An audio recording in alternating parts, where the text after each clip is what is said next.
Hi, today from San Diego, California. Today we'll be talking about how to construct a great business model. See you in the next part.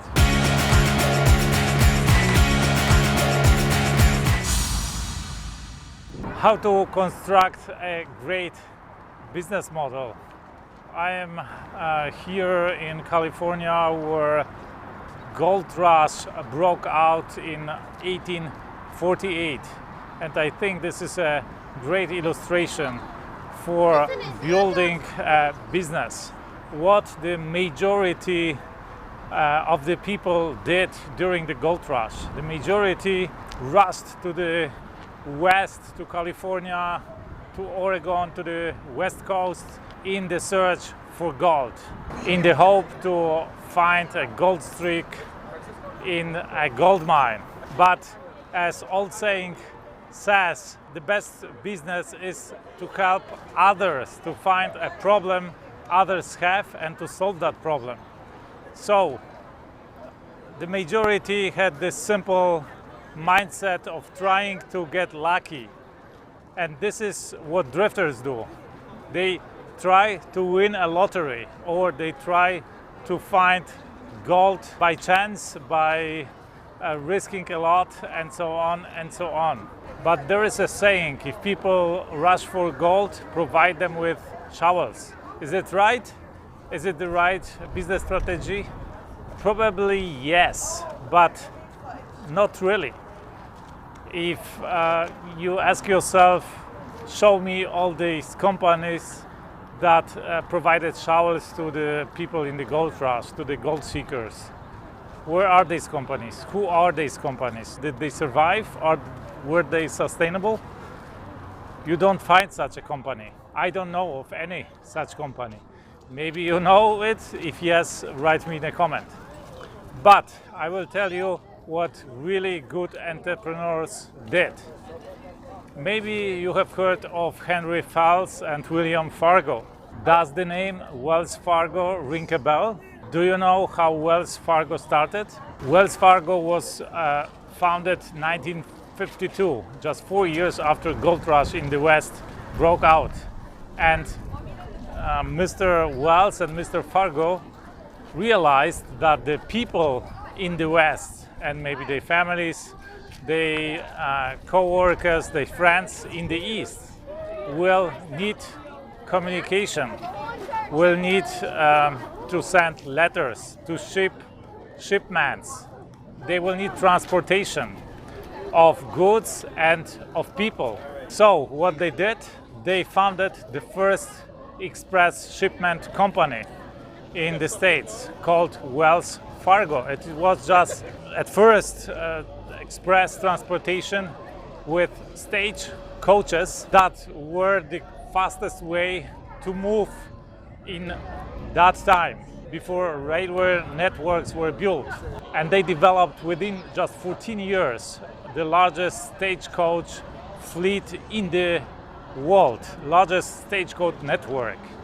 In the early 20th century, so roughly 50-60 years after foundation, they had 10,000 offices throughout the states and covered 80,000 miles of railroads, because later they went into railroads and into also maritime transportation, and had also lines, connection lines to overseas, to Europe, to Asia, to Japan, to Australia.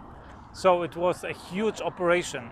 And what these guys did was just to build a network company that was just difficult to defeat in the market, because they used a network effect through the number of connections they provided, and through the number of points of services they offered.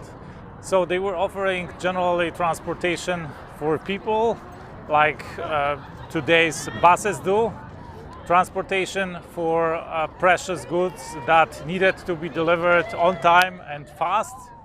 For example, gold from the gold mines in the west to the banking system in the east of the states, of the United States.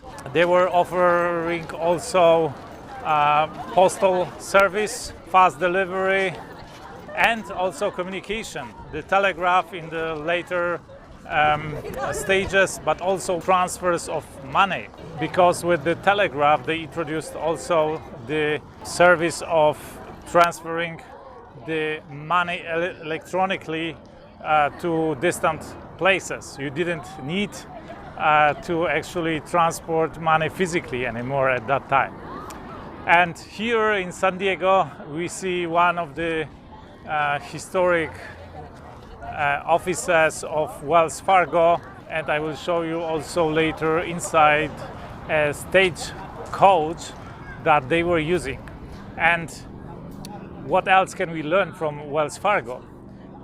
Wells Fargo, from the very beginning, company philosophy was represented by the word courtesy. Already in 1850s, when they were training the employees, they said, respect everybody the same way. Have respect for everybody, independently if it is a man, a woman, a child, white or black.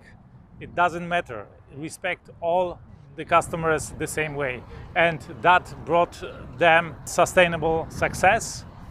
And they were always extremely customer friendly. They were always very innovative.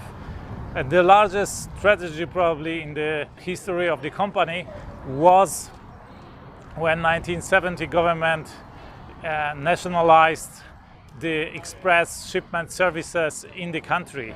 So they have taken away 95% probably of the business of Wells Fargo. Until then, Wells Fargo was known as mainly as an express shipment company. It was, so to say, the FedEx of the 19th century. After the nationalization of the transport service, only the banking service, only the banking part of Wells Fargo wasn't nationalized and was kept in the company. And today, as you know, Wells Fargo is known mainly for its banking services, and also as a bank it was always extremely user-friendly and always extremely innovative.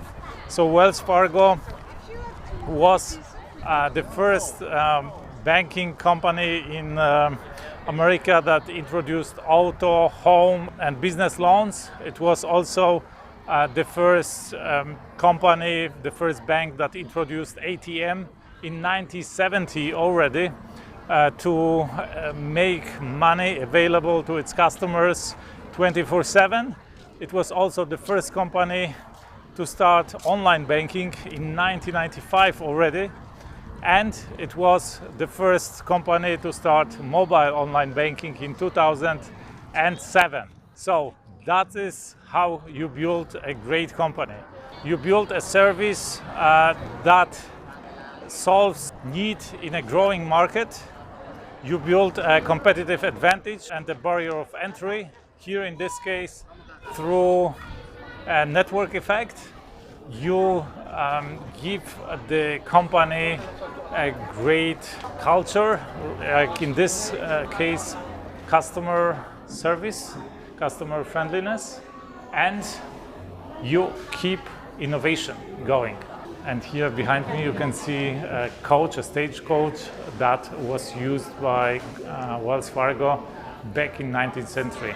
With these coaches, up to 6 people could be transported, and they have mobile safe there to transport precious metals, money, maybe some documents, and also, of course, merchandise. And here you can see the coins that were used in California. By the way, during the gold rush, actually throughout 19th century and the beginning of 20th century, they were using mainly these golden coins, dollar coins, and also the silver Mexican coins.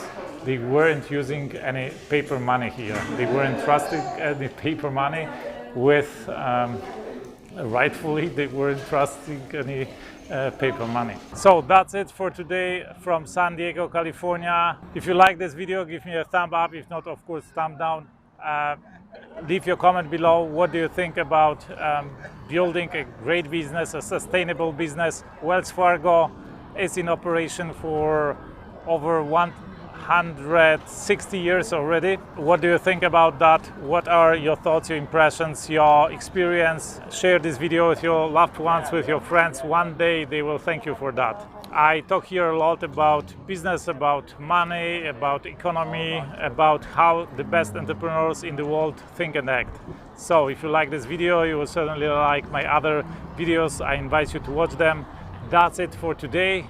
I wish you a fantastic day. Let's do something extraordinary today.